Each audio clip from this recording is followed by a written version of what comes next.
so bright, it's hard to breathe, but that's alright. Hush.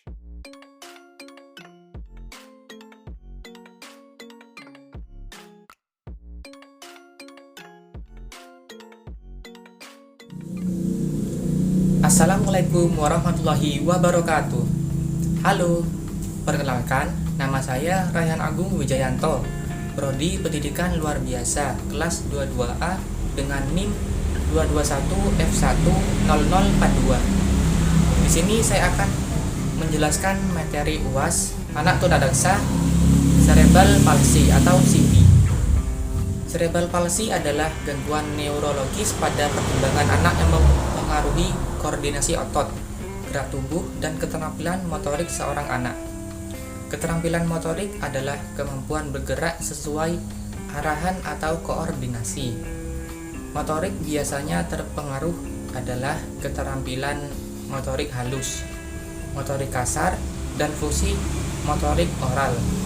Cerebral palsy bukanlah suatu penyakit, namun kondisi di mana seseorang memiliki kekurangan yang disebabkan pertumbuhan otak yang tidak normal atau karena kerusakan otak.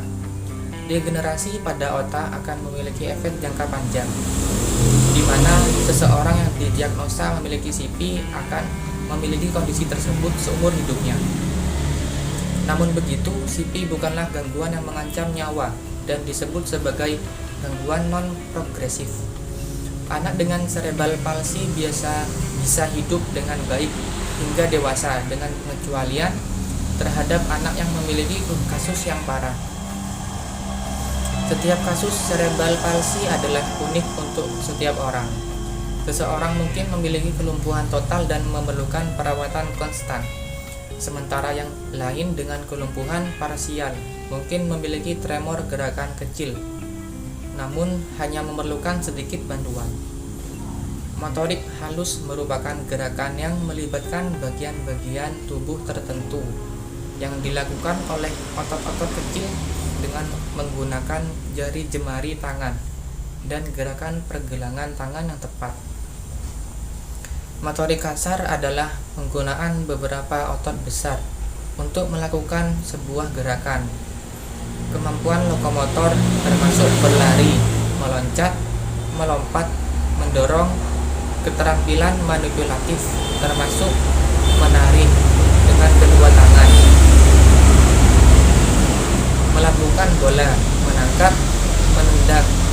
Oromotor merupakan dasar keterampilan makan, mencakup semua kegiatan yang menggunakan sistem gerak otot dari oral cavity atau rongga mulut seperti rahang, gigi, lidah, langit-langit, bibir, dan pipi.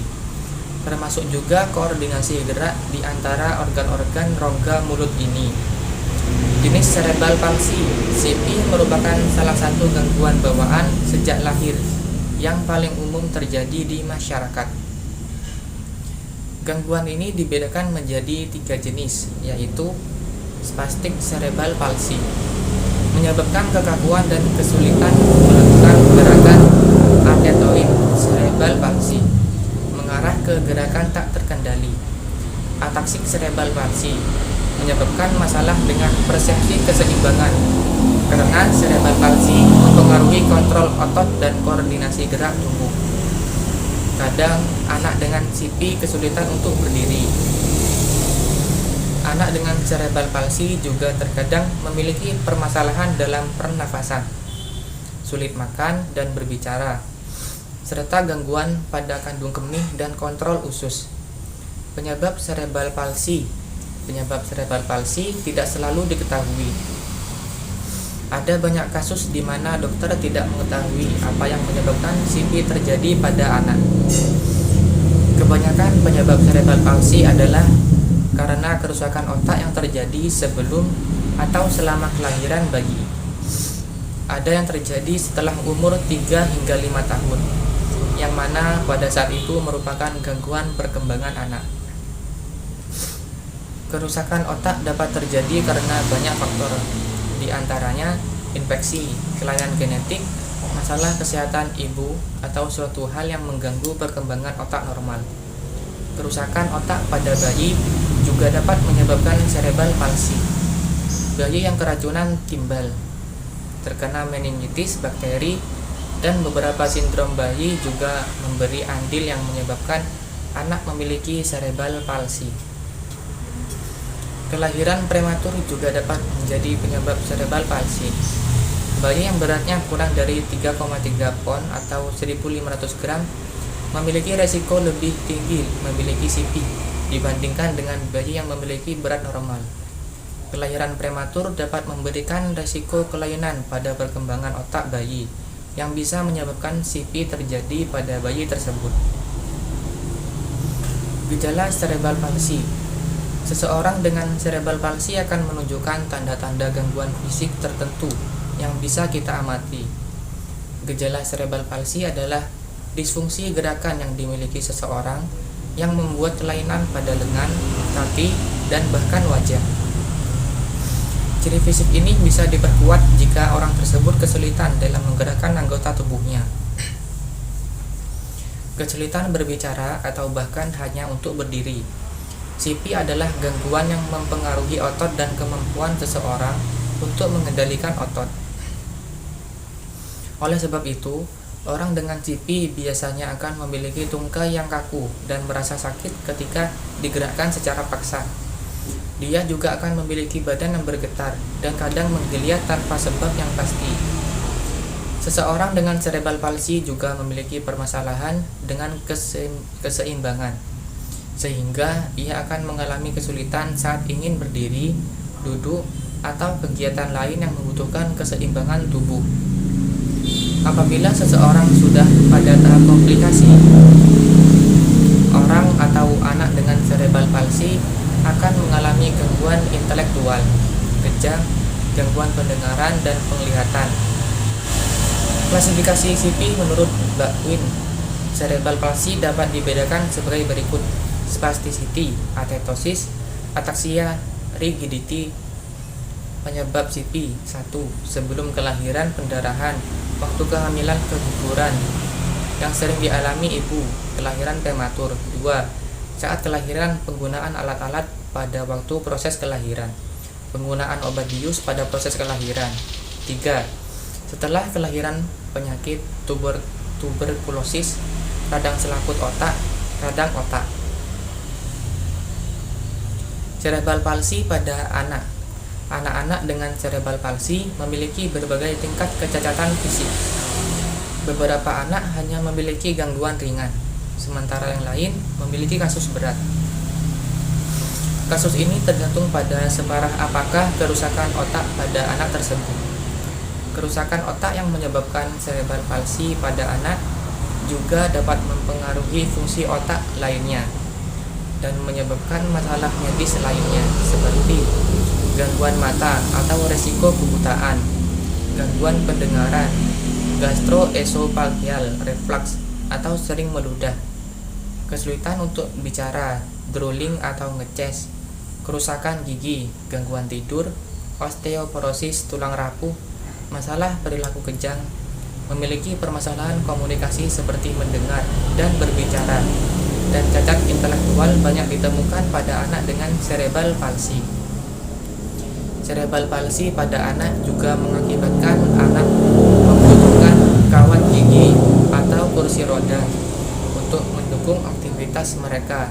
Mengobati cerebral palsy saat ini belum ditemukan obat untuk mengatasi cerebral palsy.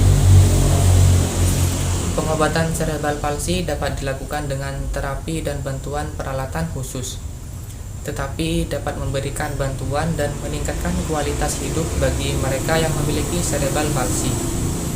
Pengobatan cerebral palsy menggunakan kawat gigi akan membantu anak meningkatkan fungsi otot. Pengobatan lain untuk cerebral palsy adalah dengan bedah ortopedi yang dapat memperbaiki dislokasi pinggul dan skoliosis atau gelembungan pada tulang belakang. Kita juga bisa membantu anak dengan cerebral palsy melalui makanan. Diet tinggi kalsium, fosfor, dan vitamin D akan membantu membentuk tulang dan otot yang kuat.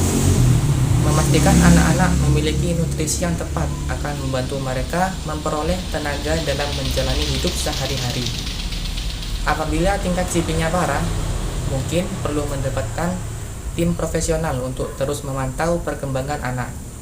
Tim profesional tersebut dapat terdiri dari dokter, terapis, psikolog, perawat, dan pendidik. Cerebral palsy adalah gangguan psikologi yang perkembangan yang sangat membutuhkan bantuan kita semua. Jadi, marilah kita peduli dengan individu yang memiliki cerebral palsy. Permasalahan dan kebutuhan anak tunadaksa. Mereka dengan gangguan gerak mengalami kesulitan gerak yang diakibatkan tidak atau kurang berfungsinya anggota tubuh, kaki atau tangan, seperti anggota tubuh mengecil, kaku, layu, atau tidak tumbuh. Mereka dengan gangguan gerak juga ada yang mengalami kesulitan mengontrol gerak yang diakibatkan kerusakan pada struktur tulang, sistem saraf, otot, sendi. Dalam kondisi ini, mereka dengan gangguan gerak yang ada yang diikuti dengan kesulitan berbicara dan tremor atau gemetar. Bagaimana mengenali ciri mereka? Mereka dengan gangguan gerak dapat kita kenali dengan melihat kondisi fisik mereka. Misalnya, tidak ada kaki atau tangan, baik keduanya atau salah satu. Kaki atau tangan bengkok, mengecil, lebih pendek, atau tidak tumbuh. Mereka sulit duduk tegak. Mereka sulit bergerak dan sulit berpindah tempat atau posisi. Jika hendak berdiri, mereka harus bertumpu pada sesuatu. Mereka sulit menjangkau sesuatu di tempat yang tinggi dan di tempat yang rendah seperti lantai. Terkadang, bicara mereka tidak jelas dan membuat gerakan yang tidak terkontrol atau gerakan yang tidak disadari. Apa layanan atau sarana khusus yang dibutuhkan mereka? Mereka dengan gangguan gerak membutuhkan sarana khusus seperti kruk dan kursi roda untuk membantu gerakan mereka. Papan bidang miring atau rem menjadi perlu untuk disediakan bila mereka bergerak atau berjalan dengan perbedaan ketinggian. Mereka membutuhkan ruang gerak yang lebih lebar. Sangat baik bila di sepanjang dinding dipasangkan railing agar mereka dapat berpegangan saat bergerak atau berjalan. Di antara mereka ada yang membutuhkan layanan terapi. Bagaimana membantu mereka dengan tidak atau kurang berfungsinya anggota tubuh, juga tidak atau kurang berfungsinya struktur tulang, sistem saraf, sendi, dan otot. Mereka lebih memfungsikan panca inderanya, juga memfungsikan anggota tubuh yang masih mampu. Bila tidak ada kedua tangan, mereka perlu berlatih untuk menulis dengan kaki. Bila tidak ada kedua tangan dan kaki, mereka perlu dibantu untuk berlatih menulis dengan mulut. Bantuan lain, kita dapat mendorongkan kursi roda setelah mendapat persetujuan dari mereka. Bukan sekedar mendorong, tetapi kita dapat menyediakan papan bidang miring untuk memudahkan mereka bergerak atau berjalan. Bila mereka menggunakan kruk, biarkan mereka memegang lengan dan bertumpu pada kita. Perhatikan, pindahkan barang-barang yang mengganggu gerak. Tawarkan tempat duduk dekat pintu. Letakkan barang-barang di tempat yang mudah dijangkau. Cara khusus lainnya, bicara lambat, jangan terlalu panjang kepada mereka dengan gangguan gerak yang juga mengalami kesulitan bicara. Untuk beberapa kondisi, mereka dengan gangguan gerak membutuhkan bantuan terapi yang sederhana.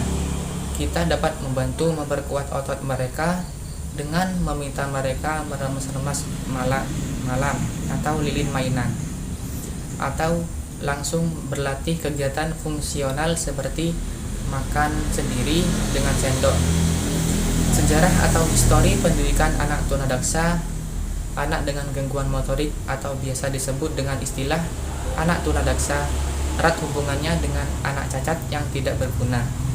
Anak-anak tunadaksa pada zaman Renaissance pernah disebutnya sebagai setan yang disejajarkan dengan makhluk jahat atau evil dan tidak pantas untuk diberi hidup. Dengan demikian, tidak ada artinya sama sekali keberadaan anak-anak tunadaksa. Namun dengan perkembangan perhatian masyarakat baik di Indonesia maupun dunia mulai menyadari keberadaan anak tunadaksa atau anak dengan gangguan motorik. Masyarakat mulai mengakui keberadaan dan mulai menyadari bahwa anak tunadaksa tersebut memiliki potensi seperti anak normal jika mendapatkan pelatihan atau pelayanan pendidikan yang tepat. Oleh karena itu, perkembangan pelayanan pendidikan yang dipelopori oleh para ahli mulai berkembang di seluruh dunia. Dr. William John Little merupakan seorang ahli ilmu kedokteran yang pertama kali tertarik meneliti dan menolong anak-anak yang menunjukkan gejala spastik diplegia pada tahun 1861. Hasil kerja Dr. William John Little kemudian diikuti ahli-ahli lain seperti Dr. Sigmund Freud 1883 di Inggris. Di pertolongan dan pelayanan pendidikan bagi anak tunadaksa dimulai dari kasus-kasus cerebral palsy secara individual. Pada tahun 1941, Henry Whiston merupakan orang pertama yang memberikan pelayanan dan pertolongan pada anak tunadaksa cerebral palsy. Setelah mempelajari cara-cara kerja yang dilakukan oleh Phelps dan Croydon yang sekaligus menyelenggarakan asrama bagi anak-anak tunadaksa. Tahun 1948, jumlah sekolah untuk anak tunadaksa bertambah 2 buah, yaitu Westerleah di Edinburgh dan Kelson House School di Birmingham. Kedua sekolah tersebut memiliki peranan penting bagi perkembangan pelayanan pendidikan anak tunadaksa, terutama cerebral palsy, di seluruh Inggris sejak dahulu sehingga sekarang.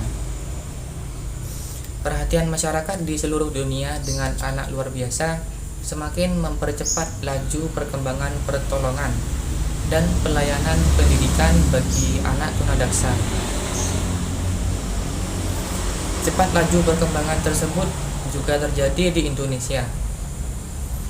Perkembangan layanan pendidikan bagi anak tunadaksa di Indonesia tidak dapat dipisahkan dari keberadaan rehabilitasi sentrum atau RC di Surakarta di bawah naungan Departemen Sosial dan Departemen Pertahanan yang didirikan oleh Profesor Dr.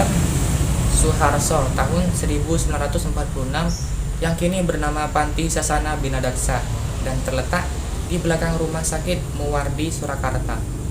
Pada mulanya, rehabilitasi sentrum atau Panti Sasana Binadaksa ini memberikan perawatan dan rehabilitasi orang-orang dewasa yang menderita cedera pada anggota gerak akibat perang atau eks-pejuang, seperti operasi ortopedi, pemberian alat bantu penguat tubuh atau ortosis. Semakin lama pengunjung rehabilitasi sentrum tidak hanya para eks-pejuang atau korban perang saja, tetapi juga penderita cacat usia anak-anak. Maka pada tanggal 5 Februari 1953, Dr. Suharso bersama dengan organisasi ibu-ibu Surakarta mendirikan Yayasan Penderita Anak Cacat atau YPAC yang bertempat di Jalan Slamet Riyadi 364 Surakarta. YPAC ini khusus untuk memberikan pertolongan bagi anak cacat tunadaksa usia anak-anak. Pada awalnya, YPAC hanya memusatkan perhatian pada bidang perawatan anak cacat tubuh. Akan tetapi, dalam perkembangannya, YPAC juga menangani aspek sosial dan pendidikan, termasuk juga untuk anak cerebral palsy.